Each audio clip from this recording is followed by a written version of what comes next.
You can be seated, folks.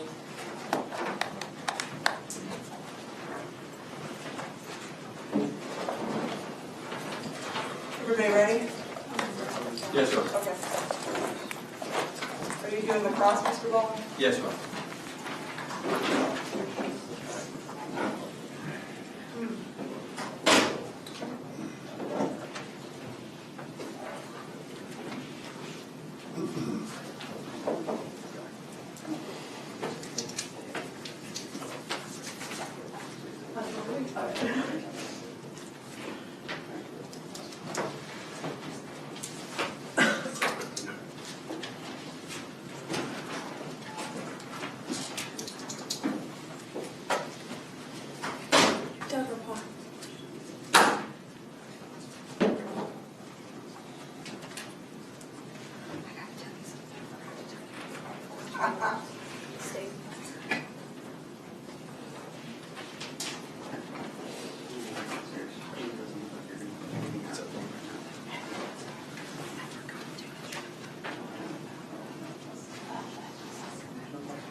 Okay.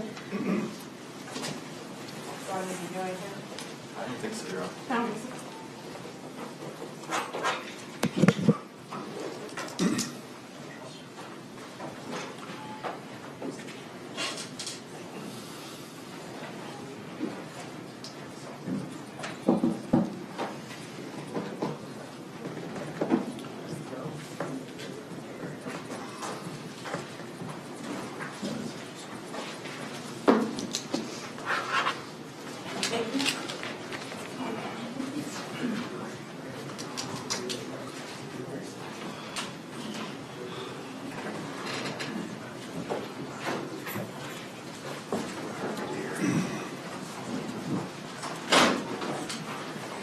All the jurors in the jury box and seated, Your Honor. Thank you, Deputy. Mr. Bowman, you may be seated. Afternoon, Doctor. Good afternoon. So I just want to clarify a few things. You were hired by the defense to do this evaluation, correct? I was. And you're being paid by the defense for your time, right? I am. And how much are you being paid an hour? $200 per hour. Okay. And you're being paid that as you sit here today, correct? Correct. And you would agree that when you are retained to conduct evaluations of sanity, you are more likely to be hired by the defense than the state, correct? Yeah, I've been hired more often by the defense than the prosecution, correct? Right, in fact, 2 to 3 times more for the defense than for the state, right? Much more frequently. It could be as many as 2 or 3 times, sure. Okay. And you talked to the jury about testing that you did. I just want to make sure that they're clear that the testing that you performed does not tell us whether or not the defendant suffered from psychosis on the bridge. 100% correct. Okay. That testing that you did was to determine if he was exhibiting symptoms of psychosis during your evaluation. Some of the tests, not all of the tests. Right. But Yes. specifically the malingering for psychosis testing was to determine his state at the time of your evaluation. Correct. Okay. Whether he was exaggerating or fabricating when we met, Right. not what he was telling me about back then. You're right. Right. There's no test you can give him to determine if he was suffering from psychosis or not on the bridge. No test goes back in time, correct? Okay. Now, there was one test that you gave him, and Ms. Manuel asked you about it, and that test showed some inconsistencies. That was the PAI, correct? Personality Assessment Inventory. All right. And in that test, he was asked to talk about depression, right? Among other things. Past symptoms of mental illness. More like current symptoms of mental illness, but things like whether you've used drugs and alcohol in the past, Right. whether you've gotten in trouble with the law in the past. And did you give him the PAI first, or did you give him the other test first? I don't remember. I'd have to go to my notes. Could you do that and let us know? I'd just like to know the sequence.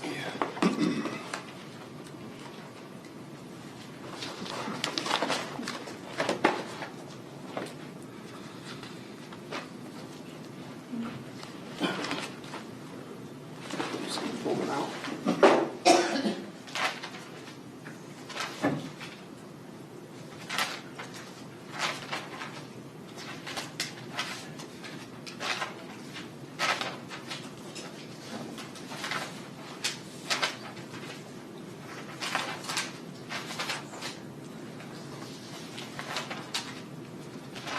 It's a lot of notes, sorry. Take a shot.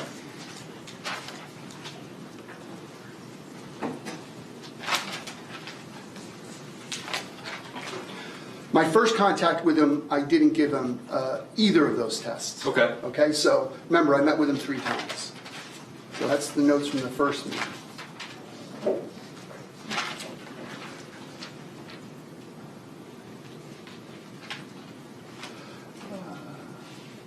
I gave him the PAI first, and then I gave him the structured interview of recorded symptoms. Okay. And the PAI, the first test you gave him, indicated there were some problems the very first time he took that test, correct? Insofar, the inconsistent responding to similar items. Right. And you said one explanation could be cognitive problems? It could be impaired attention and concentration. That's one explanation. But I don't think that you found that that was, in terms of cognitive problems, the reason why he had issues with that test, correct? Well, his explanation was, I was pretty upset and distressed, by all that we talked about. Right. So cognitive problems has been ruled out, correct? Cognitive, like memory problems or Yes. limited reading ability? Yes. Yes. Okay. And the other explanation could have been Christmas treating it like a test where you don't care about the answer. Randomers, who cares? But you don't think that that's what was going on here because he was taking this seriously. He said not, and you would expect a different overall profile if he was responding randomly. And I understand that you gave the explanation that he provided, but another option is he could have been faking his symptoms on that test, correct? That's a possibility. Possible, but I think there's good reason to think not. Right, but it's a possibility. You have to admit that. It's possible, but the rest of the test doesn't suggest that, but it's possible, yeah, sure. And when you gave it to him the second time, he did better, correct? He answered in a more consistent way, but there was still a little inconsistency in terms of his responding when you compare him to most people who take the test. And you would agree that when someone is answering inconsistently on a test, that there is always a concern that someone could be trying to make themselves look better on the test, or in this case, look more mentally ill. You're worried about it if they're not. That's a possibility, right? That's why there's other scales to look at. You did not administer a PCLR test in this case, correct? I did not. You do not know if this defendant suffers from psychopathy, correct? I read. No. It's a possibility. Possible. All right. Now, at the time of his arrest, he indicated to you that he was supporting himself with Social Security disability, right? Yes. He also indicated that he was receiving Social Security benefits for Phoebe, correct? That's what he said. All right. And he was also receiving money from Michelle Kerr, the mother of Phoebe, correct? Intermittently or inconsistently, so he said. And as far as working, you would agree that his employment was very unstable, right? I agree. And in fact, when he was arrested, he had a Social Security letter in his pocket at the time of his arrest, correct? Regarding Phoebe, I believe. Right. And do you recall what that letter was about? It was raising questions about her eligibility and whether funding would continue because of a lack of information being provided, I believe. Right. And he actually was being directed in that letter to give an accounting for how the money had been spent, right? I don't remember that specifically, but I don't dispute it. All right. Now, you would agree that his lifestyle was very unstable during this time. Moving correct? from place to place, not a consistent residence, I agree. You would also agree that he had emotional and behavioral difficulties as a child? I agree. Now, he was never in special education classes, correct? He reported not. All right. And Dr. Arthur is someone that you relied on in this case and his records? I, in part, relied on those records. Okay. You would agree that Dr. Arthur never diagnosed the defendant as having schizophrenia, correct? He never did. Never did, right? His diagnosis was bipolar 2, correct? Correct. Okay. He never diagnosed him as being psychotic, correct? Well, I disagree. Okay. How do you disagree? Because well, first of all, psychosis is not a diagnosis, first. And secondly, he documents symptoms of psychosis in the notes. There was one. That was the skin bubbling issue that he said he was experiencing. Yes. Right? Mm-hmm. But that's the only time that he diagnosed this or observed this defendant as having any type of psychotic symptom. That is the one psychotic symptom I remember. Whether there were more in the notes, I just couldn't say. Okay. Well, that was the only one. And you don't dispute that at this point, correct? I'm saying Go ahead. I'm saying I don't. There are maybe 15 pages of notes. I remember that symptom in particular. Whether there were other symptoms of psychosis in those 15 pages, I cannot tell you. So I can't say there were, nor can I say that there weren't. So I'm really not. I'm not disputing what you're telling me. I'm just saying I have no memory. That's fine. I have no memory to dispute you. You're not disputing it, and if there were other references, I would think you would probably remember, right? Well, no, I don't agree with that, but there could certainly be references and symptoms that I might not remember, given my memory. There were no other indications in his notes about the defendant having auditory hallucinations, correct? Again, I don't remember. Don't remember. All right. You would agree that at the end of 2014, the defendant reported his heaviest drug use, correct? Yes. All right. I want to talk about personality disorders for a second. You mentioned that you actually diagnosed him with a personality disorder, right? I did. And what is that diagnosis? Other specified personality disorder with borderline and antisocial features or traits. And what does that mean? It means that, in my opinion, he doesn't meet all the criteria for any of the specific personality disorders that are well established and agreed upon by consensus. However, there are clearly features of certain personality disorders that he displays, in my opinion, that I think are noteworthy and remarkable. And you do believe he has a personality disorder, right? This particular one that's sort of an amalgam or combination. Okay. So it's not like he doesn't reach the level of having a personality disorder. He actually has one. Sure, just not kind of the consensually agreed to ones. What are some of the defining characteristics of the personality disorder that you've diagnosed him with? So it's other specified personality disorder could be a whole range of things, but I narrowed it to borderline and antisocial features. And what is that? What does borderline mean? Borderline features are things like having very difficult and problematic and stormy interpersonal relationships. That would be a trait or a characteristic of someone with borderline features or borderline personality disorder.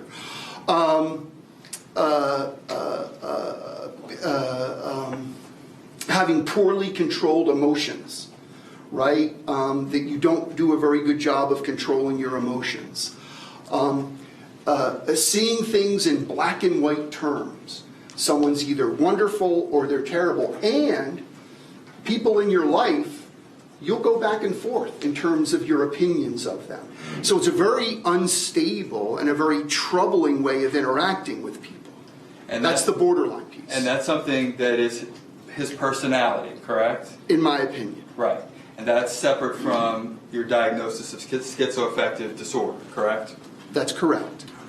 And the term borderline features, the term borderline comes from borderline personality disorder, correct? Right, that's an agreed upon consensual definition. And there's nothing in the term borderline that means you're close to having a disorder. The term borderline defines that personality disorder. Oh, yes, nothing like almost or close. No, absolutely right. Right.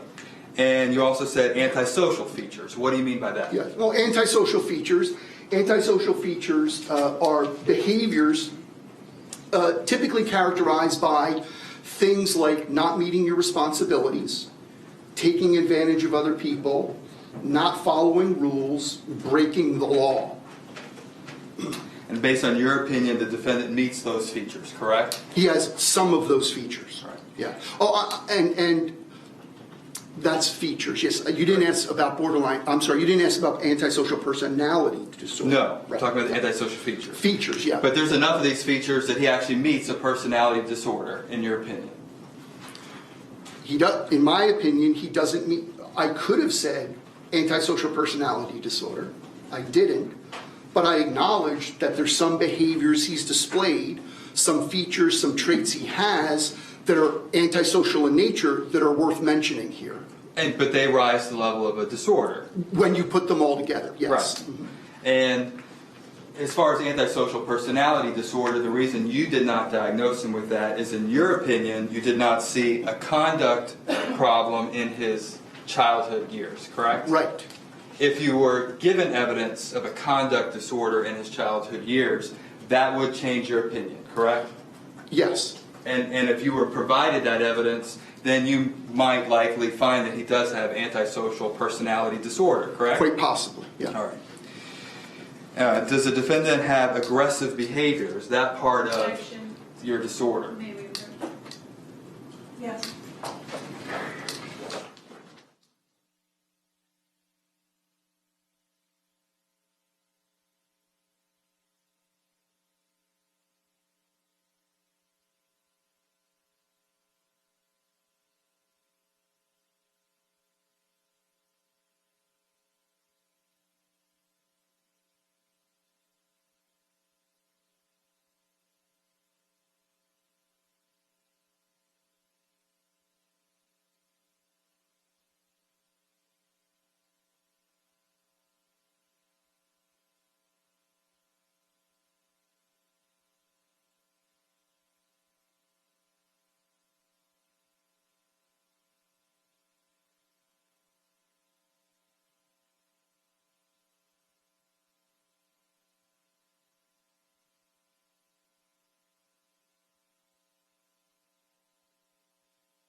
Doctors, one of the things that are components of this personality disorder, aggressive behavior, does that factor into that disorder? I'm sorry, which personality disorder? The personality disorder that you diagnosed him with. You don't have to be aggressive to get that diagnosis, but if you are aggressive, that's sort of a tick. That sort of is a check on the. It can be a criterion, but you don't have to be aggressive to get that. Did you find in your analysis of the defendant's past that he does have and has demonstrated aggressive behavior? I think, I really keyed on the domestic violence, which he acknowledged as he took some responsibility for the domestic violence, and he also attributed some of it to his ex-significant other, Ms. Kerr. So, but yeah, there was violence, yeah. Let me talk to you about Dr. Mackless for a moment. You disagree with Dr. Mackless that the defendant is not bipolar, correct? Correct. And as far as his opinion that the defendant is bipolar, your opinion of schizoaffective disorder is a complete and distinct diagnosis to that, correct? They're different diagnoses. Right.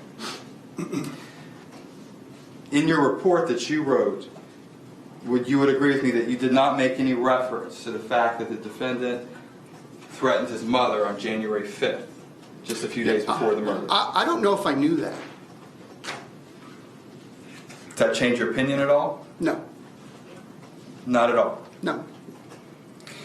The statement that the defendant gave to Melody Dishman some time ago, in which he told her that if he ever got in trouble, he would claim insanity, is also not in your report, correct? Correct.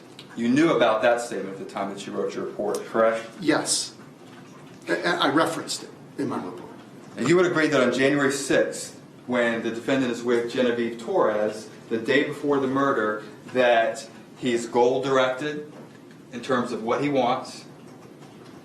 Yes, she described him as fully coherent and showing no problems and raising no concerns. I heard her testimony. Right. And his behavior with her that day was logical, right? Certainly. She clearly made that, crystal clear, I think. On January 7th, the next day, he told her that it won't matter anymore. You recall that statement? Yes.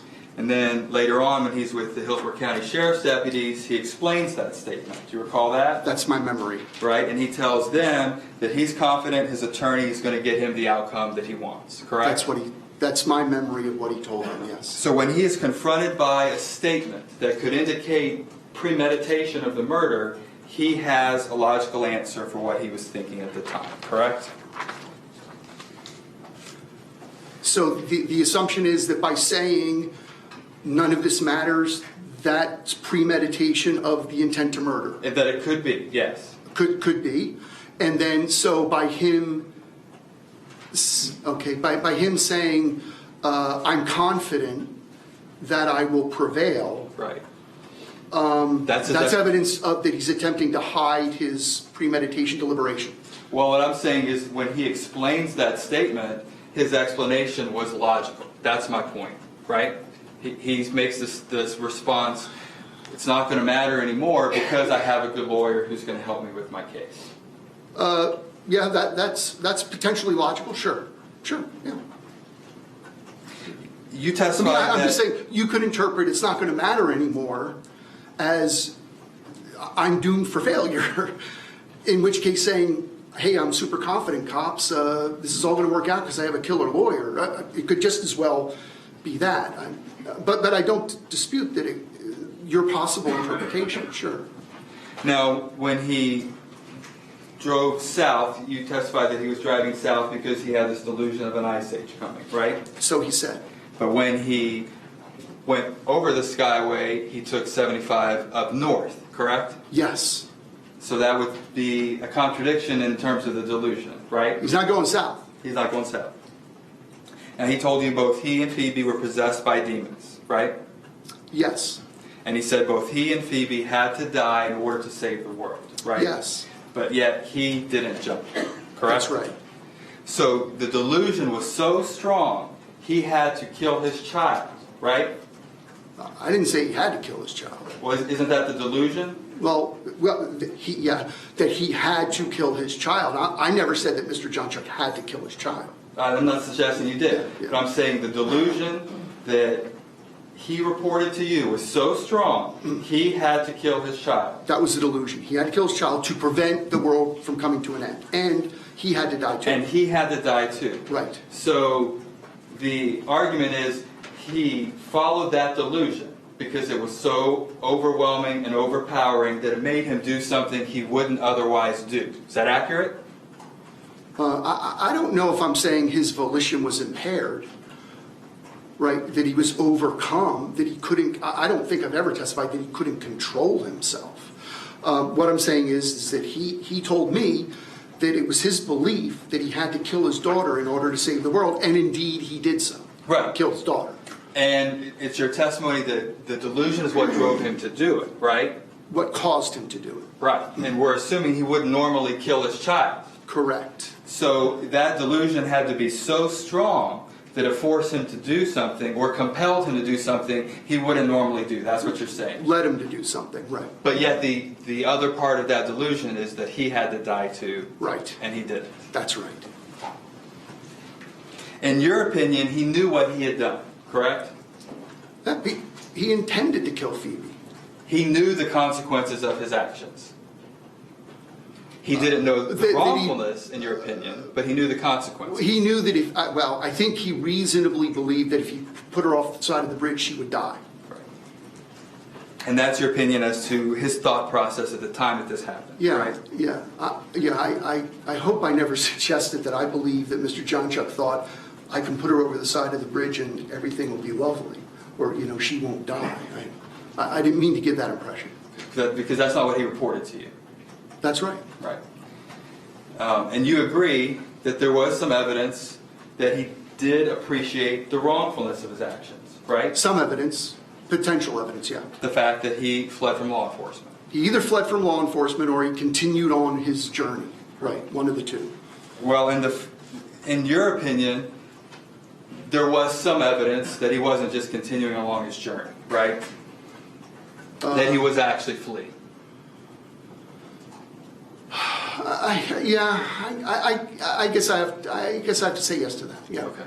And in fact, that evidence made you write in your report that this is kind of a complicated matter. May we approach? Oh, go ahead. And in fact, that led you to write in your report that this is complicated. Yes. You agree with that, right? Yes. It's not that easy. Going back to personality disorder, I think you previously testified that personality disorder does not cause psychosis. Is that correct? I want to say yes, but I think it's misleading just because personality disorder doesn't cause psychosis any more than diabetes causes skin cancer. It's apples and oranges. Personality disorder is a category of mental disorder. Psychosis or psychoses is a category of mental disorder. You would agree that personality disorders do drive someone's thinking, right? Oh, sure. In fact, whether you give a particular personality disorder diagnosis is in part based on how they think and what they think. You're absolutely right. It drives their feelings, right? And how they manage their emotions and the emotions they experience, right. And behavior as well, right? And what they do, right.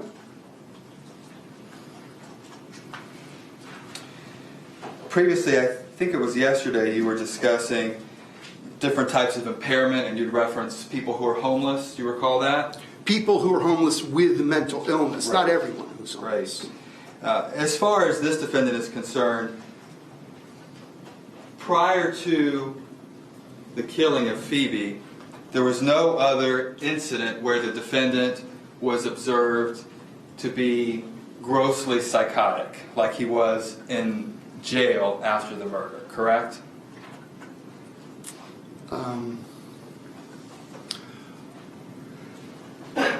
I will say this, I think he was more impaired in jail than he'd ever been in the past.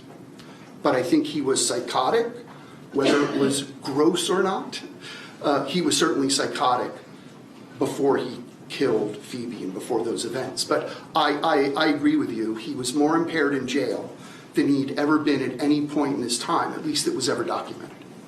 When he's on top of the bridge and Officer Vickers has his gun drawn on him, is it possible that this could have been an attempt on his part to commit suicide by cop? Possible. Probably could have done more to get killed. Attack the officer after he dropped Phoebe off the side of the bridge or something like that. But yeah, it's possible.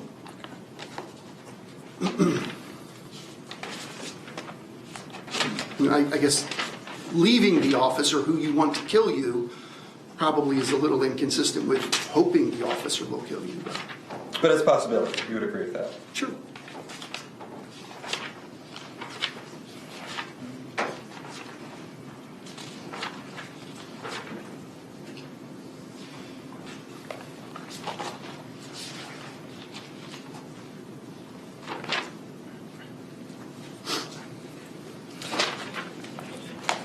You previously testified that the meeting with Attorney Torres on January 7th was unscheduled. He told me scheduled. I subsequently learned it was unscheduled. If you learned that he called before he arrived, does that make it scheduled? I guess it was scheduled in his opinion, but Ms. Torres' description was that it was unscheduled until Mr. Jonchuck announced his intent to meet.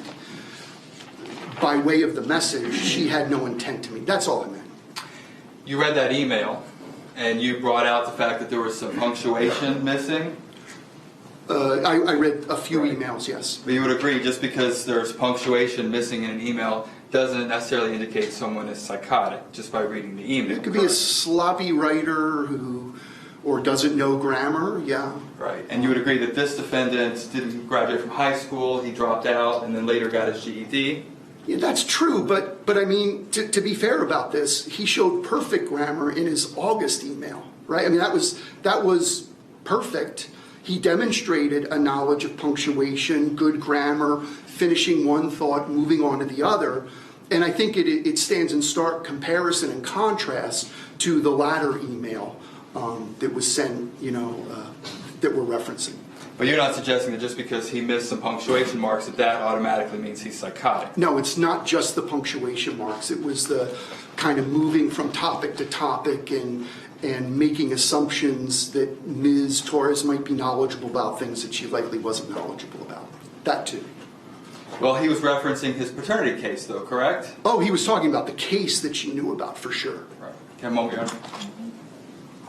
That's all I have. Neither do I.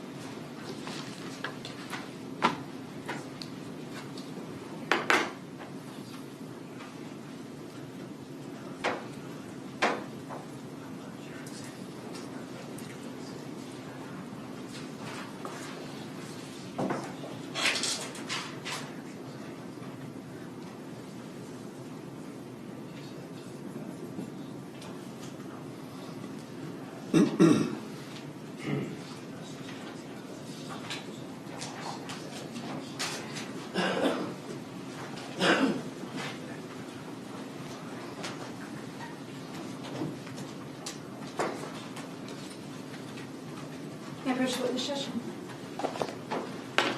Dr. Otto, I'm giving you a copy of Dr. Arthur's records again to look through. I've tabbed a couple portions there. I think the state asked you about if there was only one reference to a psychotic symptom. I think was their question. Is paranoid thinking, can that be a psychotic symptom? Paranoia can be psychotic. It can reflect psychosis.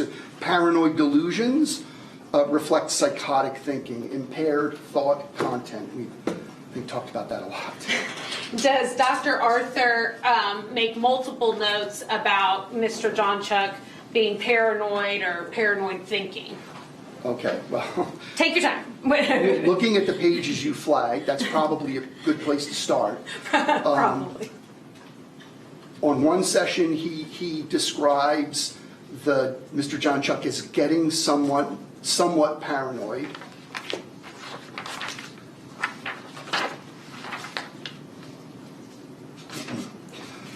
On another session, he describes Mr. Jonchuck as making up paranoid scenarios. That's a quote.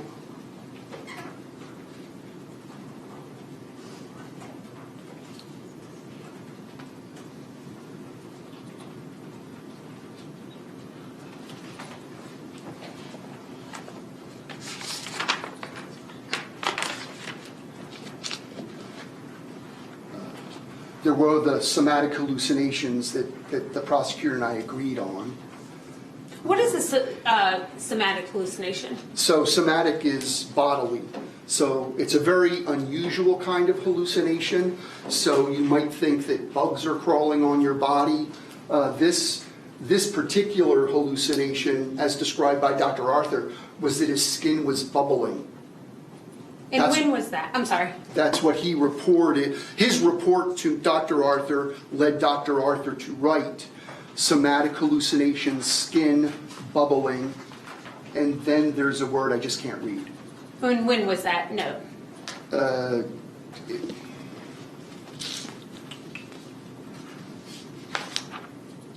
November 2nd of 2012.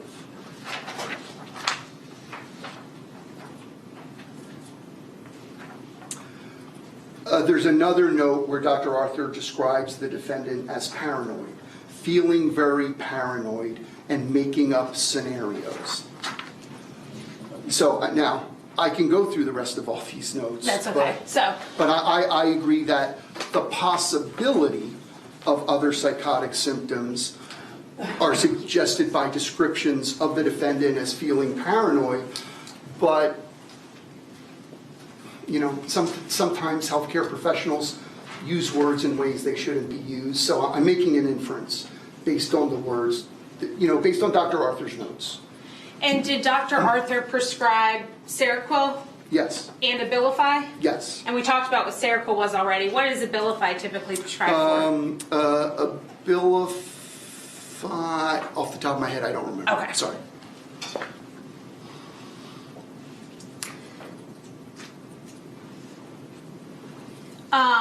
The state had mentioned that you are paid for your time, $200 an hour. Is that correct? That's right. Okay. Now, if you were sitting in the audience and watching other people testify all day, would you be getting paid for that time? If I was hired to do that, well, if I was hired to do it, I would get paid, yes. Okay. So if an expert hired by the state were sitting through trial, Objection to approach. Yes.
3 days of the trial in the audience to watch, would you be expected to be paid for your time? Yes.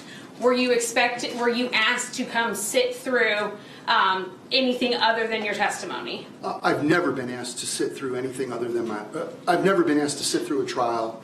I've never been asked to sit through a trial, nor was I asked to do that here.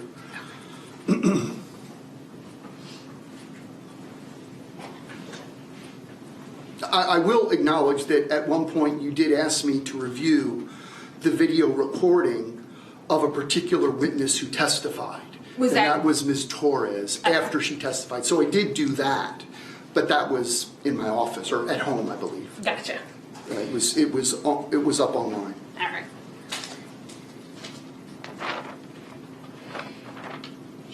Did the state ask you if you diagnosed Mr. Jonchuck with psychopathy? Is psychopathy a DSM diagnosis? No.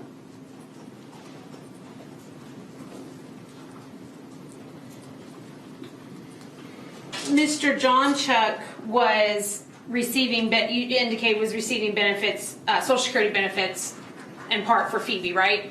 On behalf of her and himself, right? And- My understanding. And that's what I was going to ask. He was receiving them for his own conditions as well, correct? Right. He reported for psychiatric impairment in combination with problems related to an injured back. Dr. Arthur's notes, I think, essentially corroborated his report of disability benefits, at least in part, for the psychiatric impairment.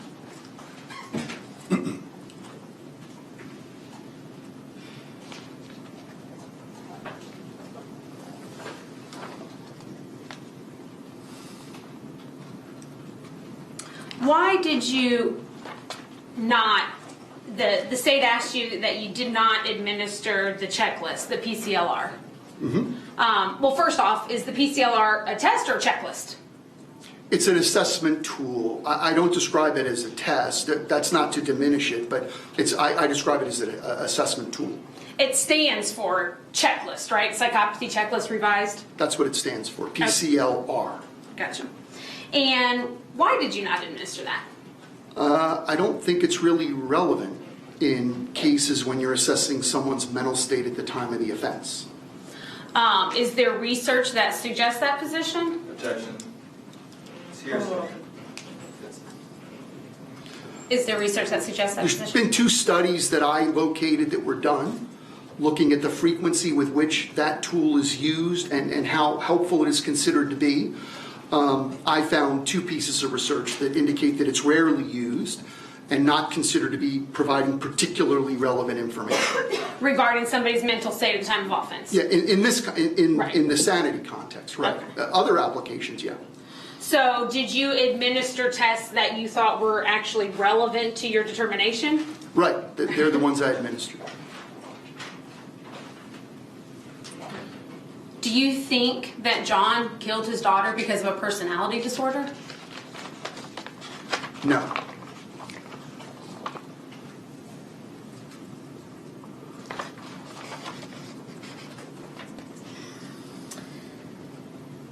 The state asked you specifically if your diagnosis differed from Dr. Macklis's diagnosis of bipolar disorder. They did. If you were provided information that Dr. Macklis has indicated his current diagnosis would be schizoaffective, do you guys have the same diagnoses then? I guess so.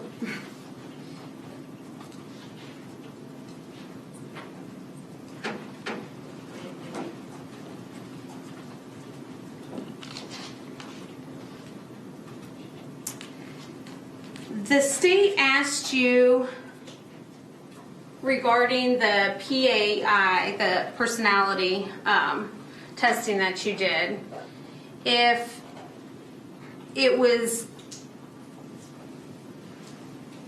possible that John was intentionally trying to mislead you or mess up the test or something to that effect. And I think you started to answer that it was possible, but you had good reason to think not. Yes. Could you explain that? So, test is 334 items, check off, and then those items end up going into various scales, okay? One scale is just devoted to indicating to you how consistently someone answered the items that were similar in content. And that's the scale that was elevated. He answered items of similar content inconsistently. Red flag, what's going on? There's other scales that are designed to identify people exaggerating and fabricating problems. Oh, I'm terribly impaired. I need help. Give me money. Don't prosecute me. Those scales weren't elevated. Those scales weren't elevated. Yeah, he answered inconsistently, but he didn't endorse the item suggesting faking bad malingering. So is it possible that the inconsistency scale was elevated because he was exaggerating and fabricating? I guess it's possible, but I conclude otherwise because the scales that do get elevated when you are faking and faking bad and malingering, they weren't elevated. Nor were the scales where someone's saying, hey, I'm great, I'm healthy, I got it all together. We've got scales to identify people faking good or denying problems as well. They weren't elevated either. There was a random statement provided, if I ever get in trouble, I'm claiming insanity. Did you give that much weight? No. Why? Just because I think people say all kinds of things. Just because I think people say all kinds of things. Mr. Jonchuck denied it. He said he didn't say it. Someone said he said it. At the time I initially considered it, I didn't know how old he was when he said it. Okay. So I would say I discount that statement, and I'll tell you why. Because people say all kinds of things. And people say all kinds of things when they're 12 that might not reflect how they think and what they do when they're in their 20s. The state also asked you about whether the statement, none of this is going to matter tomorrow, could be or possibly be evidence of premeditation. Did you observe evidence that was inconsistent with premeditation, with the premeditated killing of Phoebe?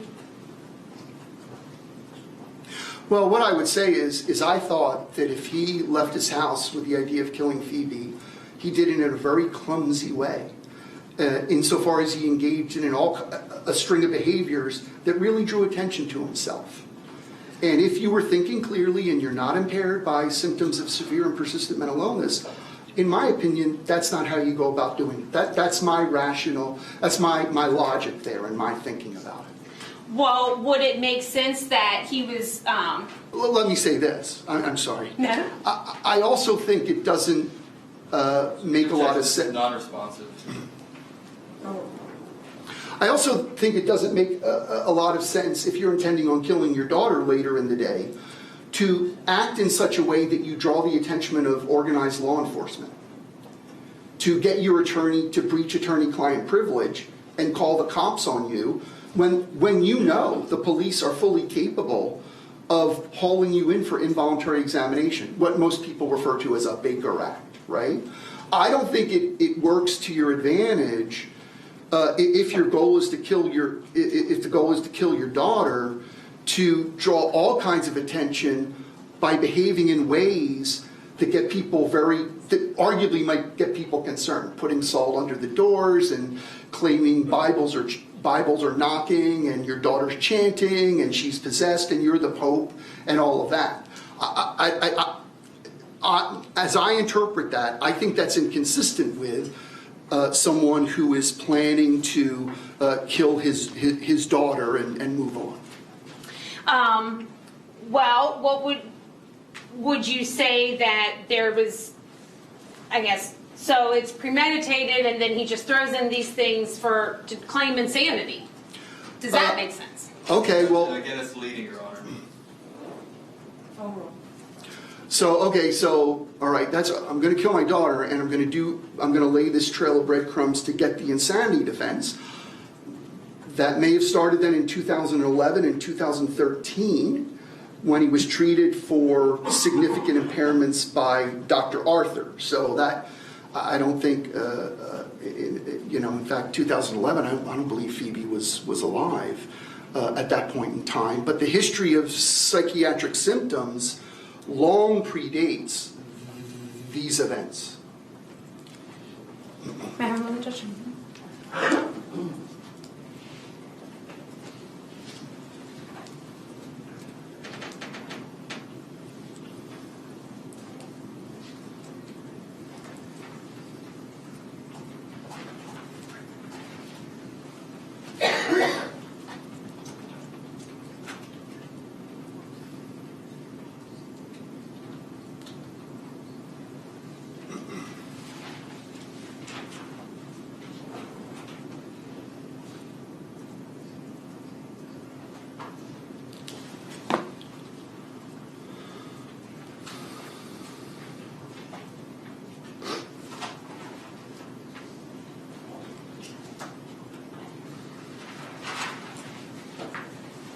That's all I have. Thank you, Doctor. Anything further, Mr. Bowman? Just very briefly, okay. So, Doctor, there was one somatic hallucination. We know that now. In the record. In the record with Dr. Arthur, just the one. You don't know if there was drug activity that was involved to He precipitate might have been that? that could have been caused by drug use, yes. Right. And I'd like to show you another record.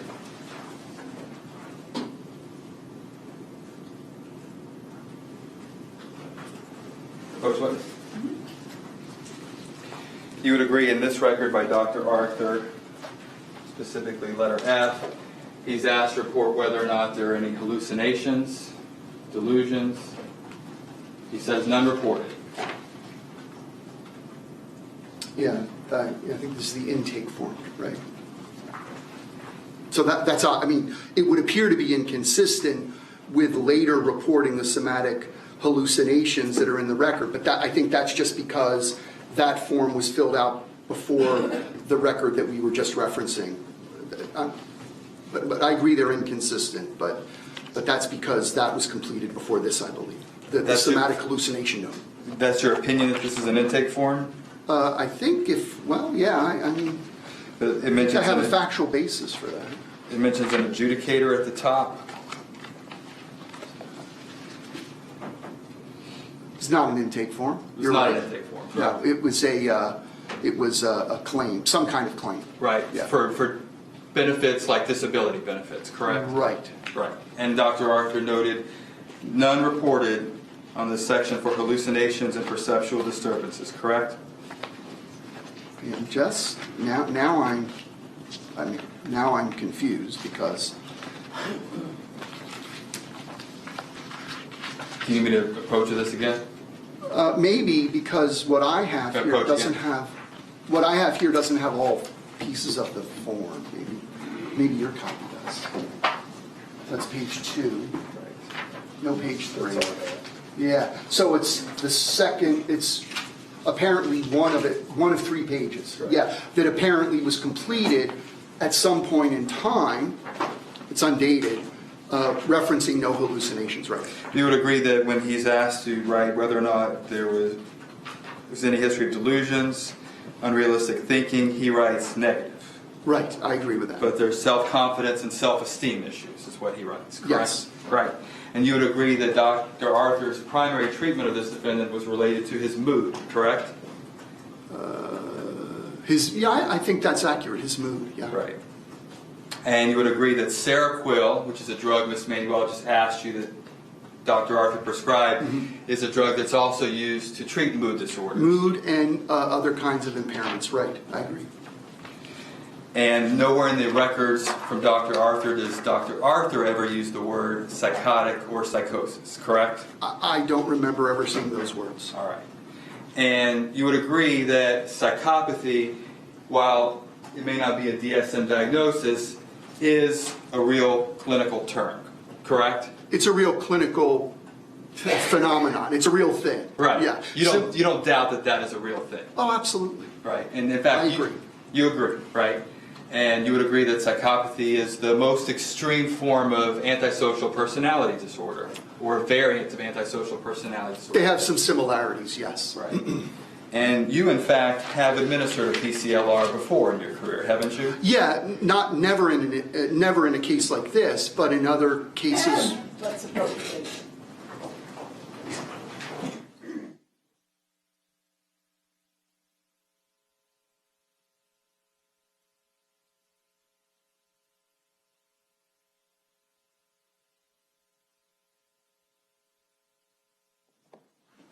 So you answered yes, you've done it, correct? Yes, I've administered in other contexts. May I have a moment, Your Honor?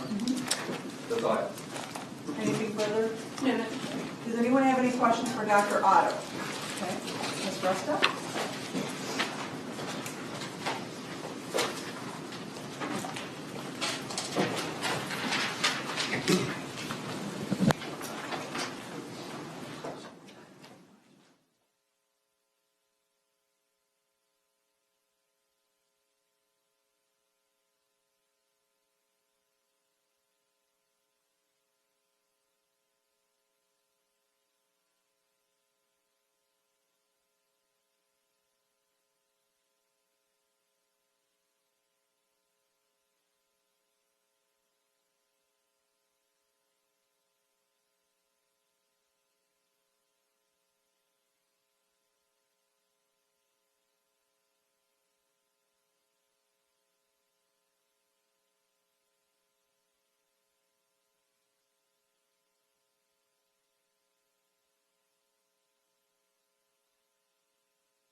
Questions that the jurors have asked.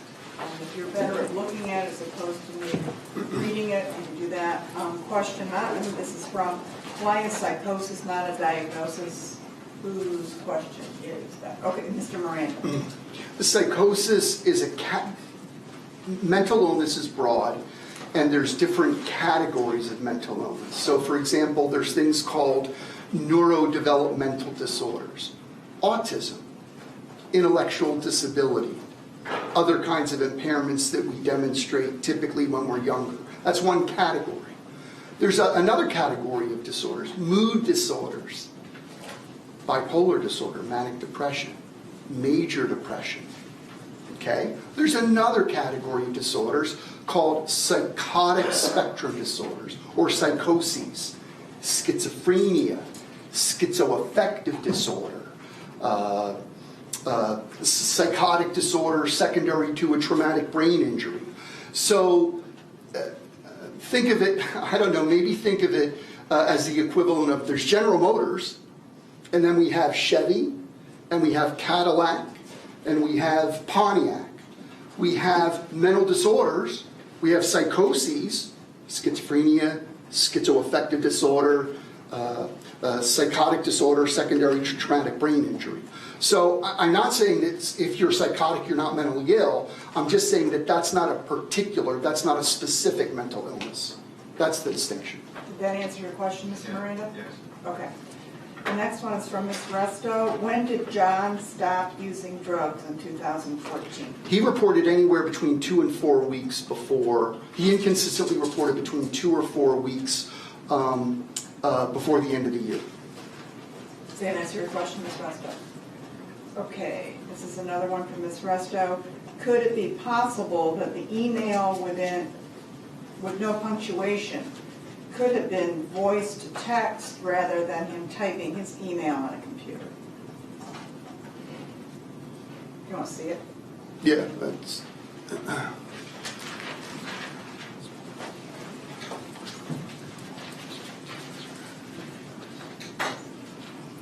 I'm not very sophisticated about this, I guess.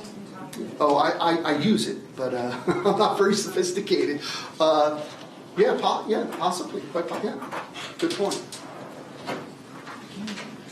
The next question from Ms. Resto. Could hallucinations, delusions, psychosis have been caused by the use of spice, crystal meth, or ecstasy in 2014? In 2014, yes. Those drugs can cause those significant impairments, those significant symptoms, yes. And then from Mr. Hoffman, in all the medical records made available to you from all sources, are there any x-rays, CT scans, MRIs, endocrine labs looking for organic defects, injuries, genetic malformations? Question. Want to see it? Sure. And then there's 2 others. And give me a little more time to think about it. Okay.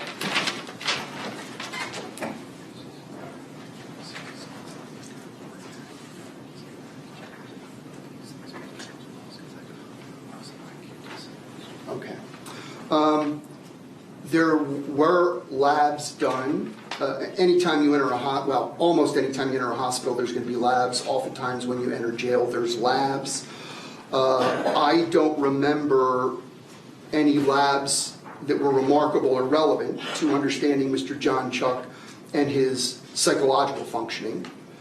There were MRIs that I observed, but they were about his back injury, and they were positive for bulging discs and things like that, but I don't think that's what we're asking about here.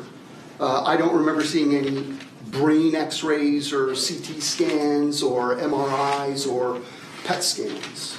I don't remember, none in the forensic hospital record, certainly none in the jail record. I didn't see any of that. Could these things be factors or causes of alleged mental illness of the defendant? I mean,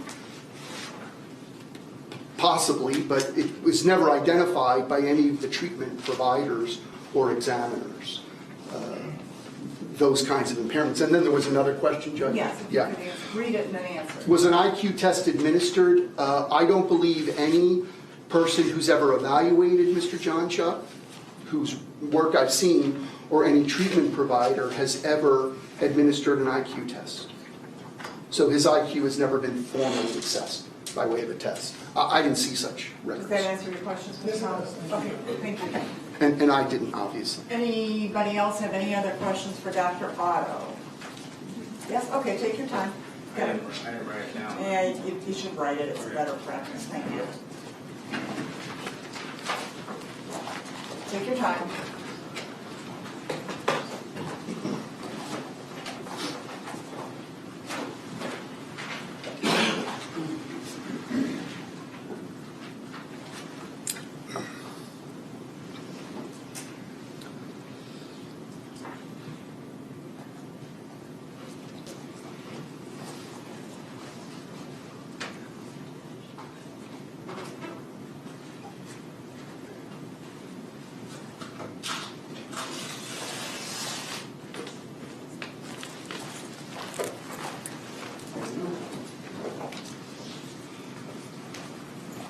Thank you, Mr. Miranda. Judge, there was one, that last response, The IQ test? no, the one before that. Could I say something? Yes? Yeah. It's quite possible that when he was twice admitted to the forensic hospital in Gainesville. It's quite possible that they did an MRI. That oftentimes occurs upon initial admission. If it occurred, I don't remember seeing it. Okay, thank you.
Miranda, does his IQ affect his diagnosis?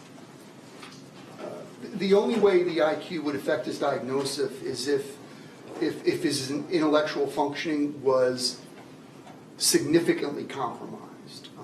No mental health professional who's ever examined or treated Mr. Jonchuck has raised the issue of intellectual disability, what we used to call mental retardation in the old days. So I suspect that no IQ tests were administered because no one ever had questions about whether his intellectual functioning was so impaired that it might be worthy of consideration. So if an IQ test was administered and he did terribly on the test, so terribly that he scored less than like 2 or 3% of the population, and along with that, he showed deficits in adaptive behaviors, ability to live independently, going back to his childhood, then we could add a diagnosis, intellectual disability. That's a mental disorder, that's a diagnosis. But I don't think Mr. Jonchuck has ever acted or functioned in a way that's ever made any mental health professional who's looked at him say, hey, I think he might be limited intellectually. Thank you, Mr. Miranda. Does that answer your question? Go I ahead. have one more thing. Sure. So the diagnosis, can it change if you have a higher, or like a superior IQ as opposed to somebody with a regular IQ or a lower IQ? Yeah, my opinion, and I don't think, I'd be very surprised if any other experts who testify in this trial offer a different opinion. I'm not of the opinion that Mr. Jonchuck has limited intellectual abilities, intellectual deficits. If he was 130 IQ, the genius range, that wouldn't affect any of these other diagnoses. People who are brilliant, who are intellectually superior to the rest of us, they can have all these problems. They can abuse drugs, they can abuse alcohol, they can have problems with schizoaffective illness, they can have personality disorders. So high IQ, or being brilliant, doesn't insulate you from any of the disorders that I or any other mental health professional has diagnosed Mr. Jonchuck as having. Does that answer your question, Mr. Yeah. Miranda? Okay. The next question from Mr. Seawack is, so no one has ruled out organic brain damage? Judge, I think we need the record corrected on the source of that question. Yeah. It's not being- Oh, I'm sorry. Oh, Mr. Hoffman, okay.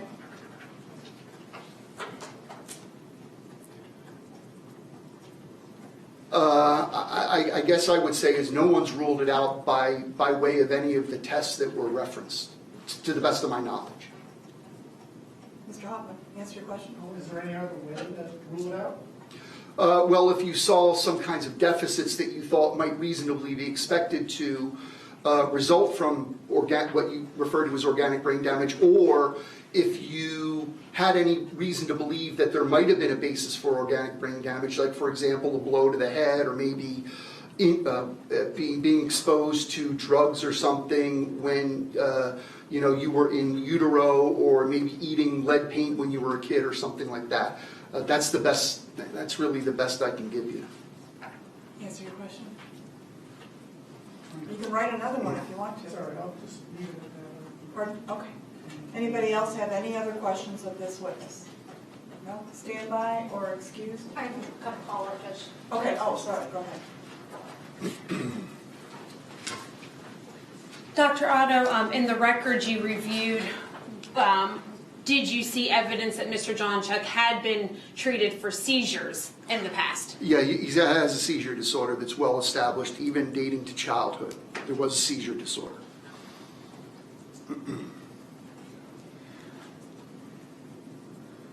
And you had indicated that drugs can cause hallucinations. Illicit drugs can cause Oh, hallucinations. certainly. Many.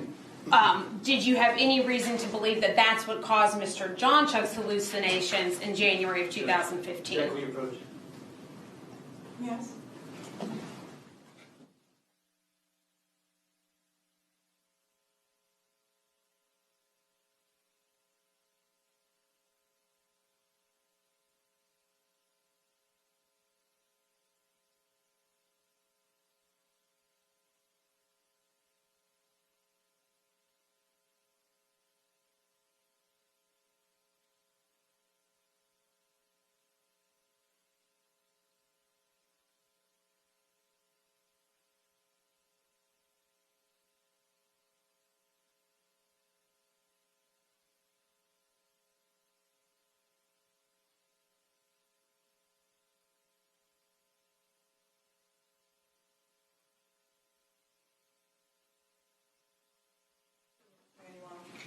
Did you observe any evidence to suggest that Mr. Jonchuck that his hallucinations were caused by drugs in January of 2015? No.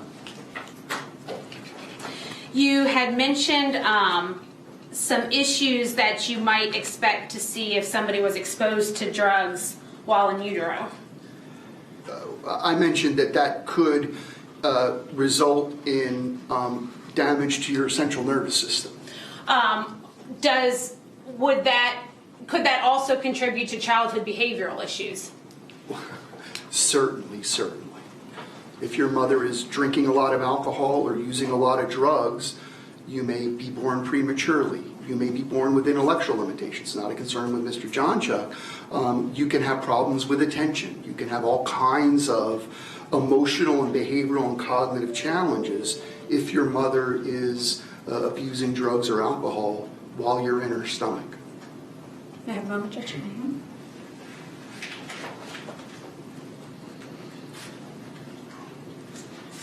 I have nothing further. Anything further, Ms. Bate? I hear a ripping.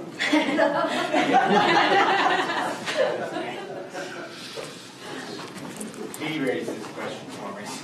Okay, no problem. Jurors are encouraged. Entirely my fault.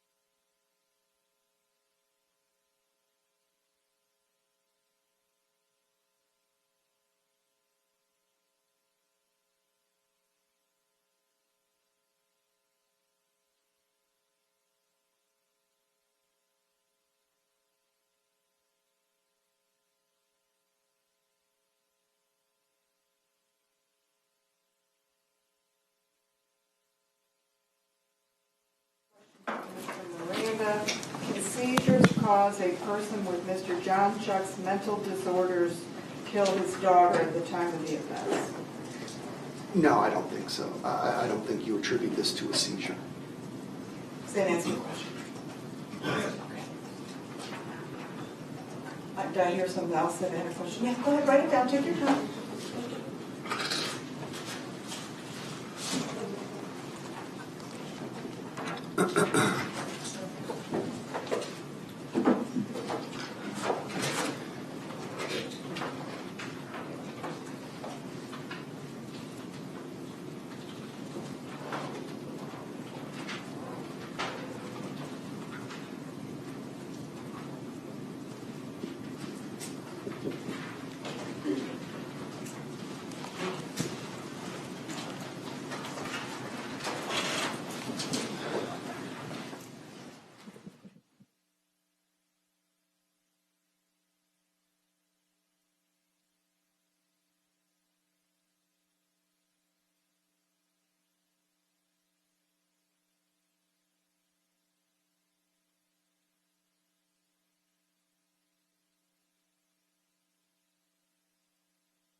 stopped using drugs a few weeks prior. Could potential withdrawal trigger symptoms during time of incident? Question? That's a question. Okay. Yeah, I don't think withdrawal, I wouldn't think about withdrawing from those drugs as causing the symptoms or impairments he reported experiencing. Does that answer your question? Anyone else have a question? No? Okay. I do have one follow-up to that. Yeah, go ahead.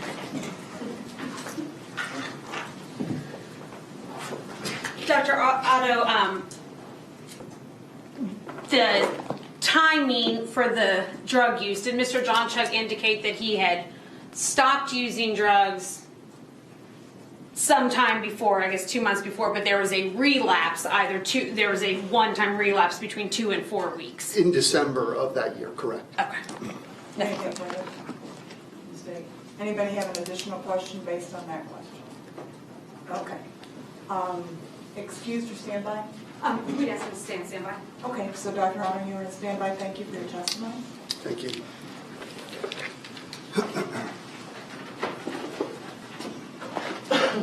Judge, maybe you finish.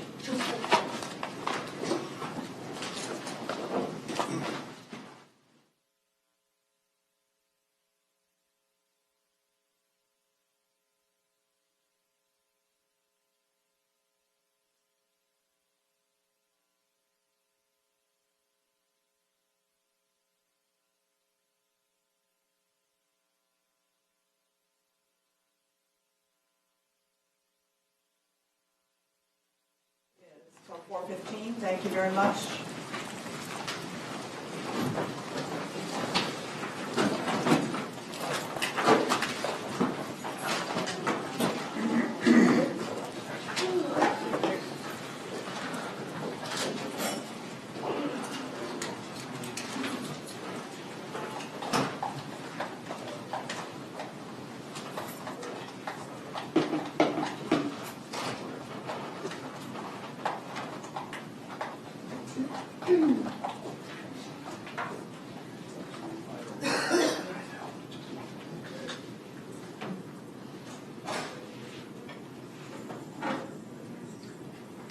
Jury's out of the hearing record, Your Honor. Okay, thank you.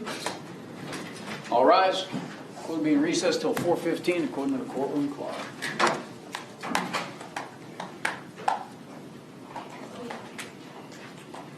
Deputy, they'll take a picture of this.